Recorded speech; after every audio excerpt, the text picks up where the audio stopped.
Going live, going live.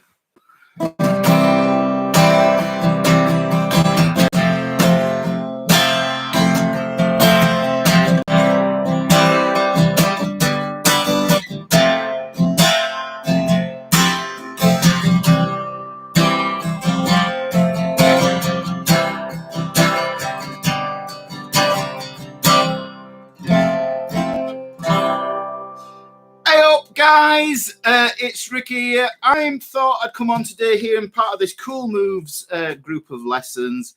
I thought I'd come on here today and I'd do something that's a continuation of what I was showing you guys in yesterday's lesson, which was partly to do with changing from the C to the F. I've actually thought, I've been walloping these lessons out. People have been coming into the chat, and at the end of what I've got for you today, I'll just hang around a bit and answer any questions if you have any in the chat there, because I super appreciate all the comments that you guys have been putting out on there, and all the love and the likes and the and everything else, in between.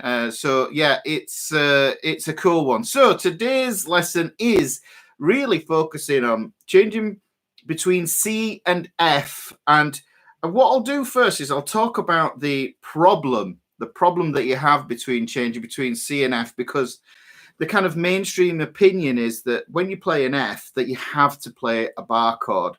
And you don't have to play a bar chord, just like you don't have to have Brussels sprouts at Christmas.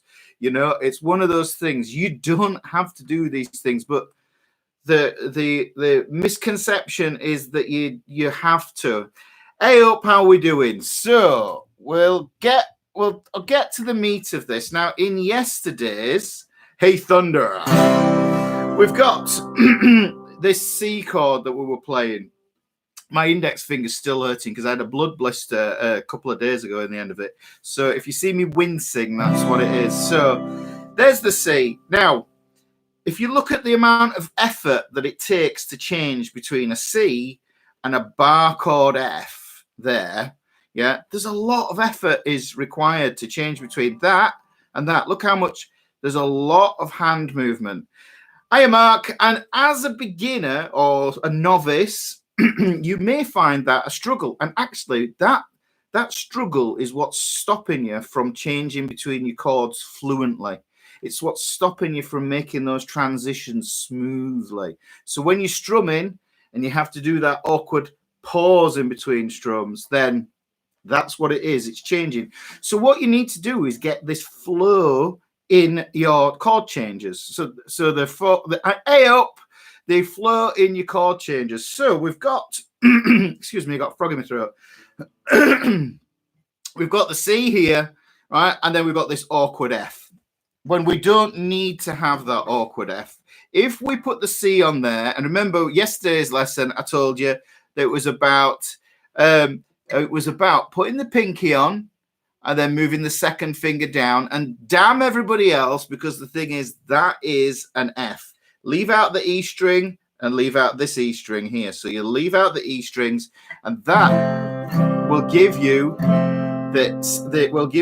an F. And it's great. Now, the way I kind of think of this bar chordless version of the F is that it's a training wheels version. Yeah. So really what you want to do after you've kind of got that down is get used to putting this partial bar on. If it's too difficult at first, don't bother yet. Yeah. Just get used to your forming the habit of forming the F chord fluently. So when you do that C to the F change, you could do that and not really think about it. And then while you're doing it, you could have a conversation with somebody and talk about something completely different, like, what is the price of a honeydew melon these days? Something completely different. Was there any toilet paper in the supermarket when you went last time? So this thing here, so just doing that so that you can do that, so you can carry on a conversation and still change the chords. That kind of gives you an indication that you own it. You own that change. Yeah, and that's the way you should feel about all these things, that you own the changes. Excuse me. So if we take that there, we put that there, and as you progress, put that first finger over and then fret out that first fret on the thin E string, and that'll give you another F. Yeah, and it's just a bit more rounded. And I think it's nice having the root note of the chord on the top voice of the chord. So you can hear that's the highest note. And that's really kind of, it rounds it off nicely. You've got to be careful. If you leave that open and you leave that E string open, you get a lovely F major 7 there. And that's what's it? Here am I sitting in a tin can. Yeah, you know that one. Far above the world. Yeah, so we know that one. It works there, but it adds another colour that you might not necessarily want. So we want to get that there. Now, if you've got that there, then the beauty of this is that this is a transposable shape. Trans means move, pose means position. Yeah, so if I take that shape, I know that I can move this into chords that you previously may never have played before. Right now, if you don't know your musical alphabet, I'll post a card up here with a video to that, so that you understand sharps and flats and all that sort of stuff as well. But this is an F. The long and short is that this is an F, this is an F sharp, this is a G. So look, I've kept the same grip. How economical is that? So we're after economy of movement. Yeah, so economy of movement is what makes flow happen. That's the thing, yeah? It's ergonomics. So I take that C to an F to a G there. So this is the 1, 4, 5 of the key of C. So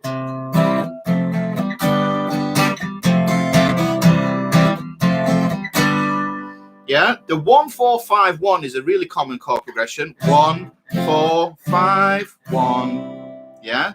But the cool thing that you'll notice, hopefully, is if I play that C, right, and I play my F, then I play my G, then my F.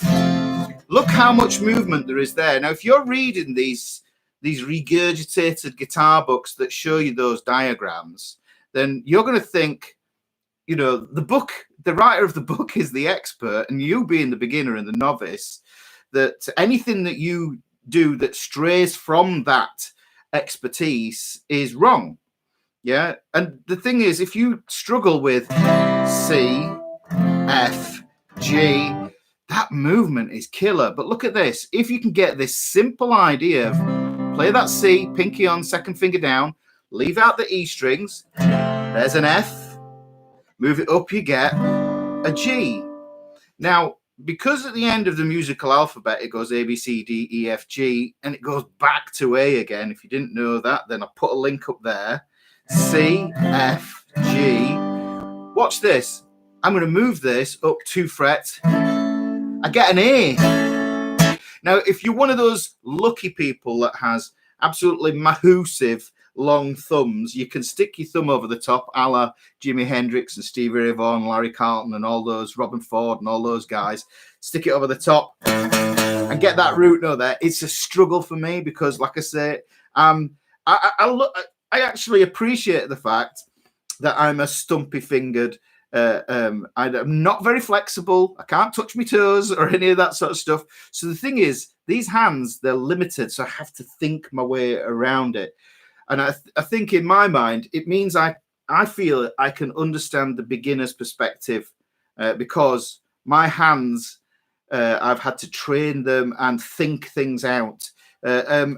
So not being naturally gifted anatomically with long, slender fingers, which is a shame. But the thing of it is, it doesn't stop me from playing guitar. And that's the thing. It shouldn't let you stop you from playing guitar.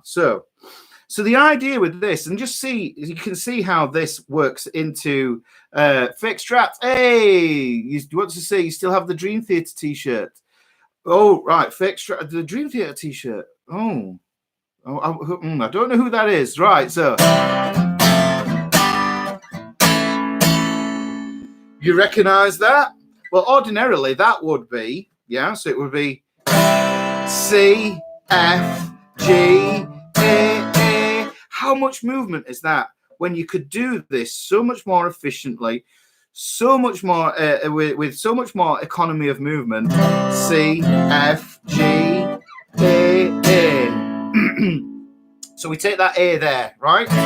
And then if I move that A up 2 more frets, what do I get? I get a B chord. Think about it, a B chord. Now, B chord is one of those kind of mythological chords. And if you've tried it down here, you know that it's a massive pain. It's a real, I think the B chord is probably a harder grip than the F, to be fair, because the F's fairly easy because you've got the middle finger to center on. And like I say, if you were going to play an F, I feel that most people, when you see the methods where people say put the bar on first, nope.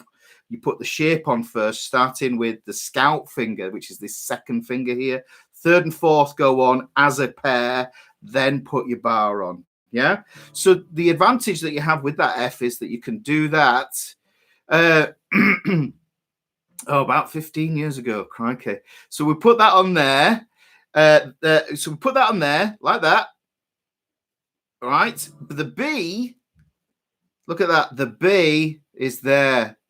There's no middle finger to start from. So you have to build this backwards. I don't want to get into this way of playing this shape, because the thing is, we could play it like that. We could play it like that. We could play it like that. There's lots of different ways of doing this.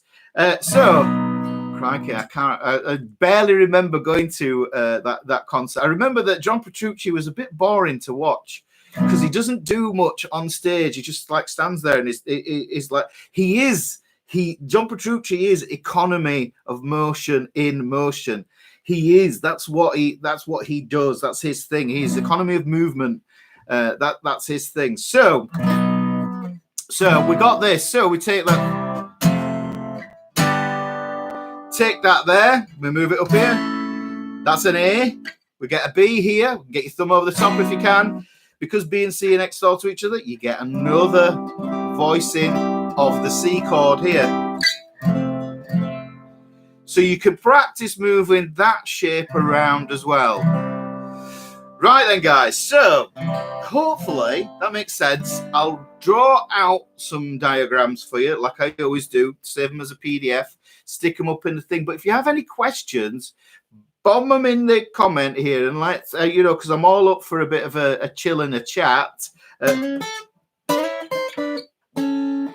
Fake Strat. Who is Fake Strat? Because the thing is, I'm trying desperately to remember who I went to see Dream Theater with. Oh, crikey. I remember it was a dodgy dodgy T-shirt I bought from outside that the A wasn't quite right. The A wasn't quite right. But yeah, so any questions at all there, guys? Yeah.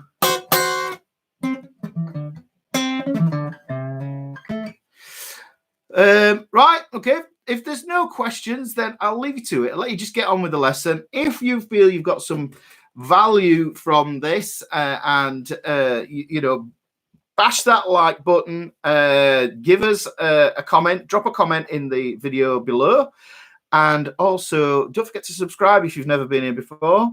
And I'll be back tomorrow with another Cool Moves lesson for you.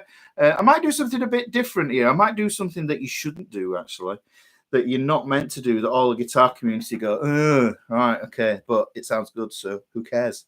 Right, okay, so take care, guys. Stay safe, look after each other, and remember, there is toilet roll out there. There is. It's mythical. It's in the land of unicorns. Okay, see you later. Take care.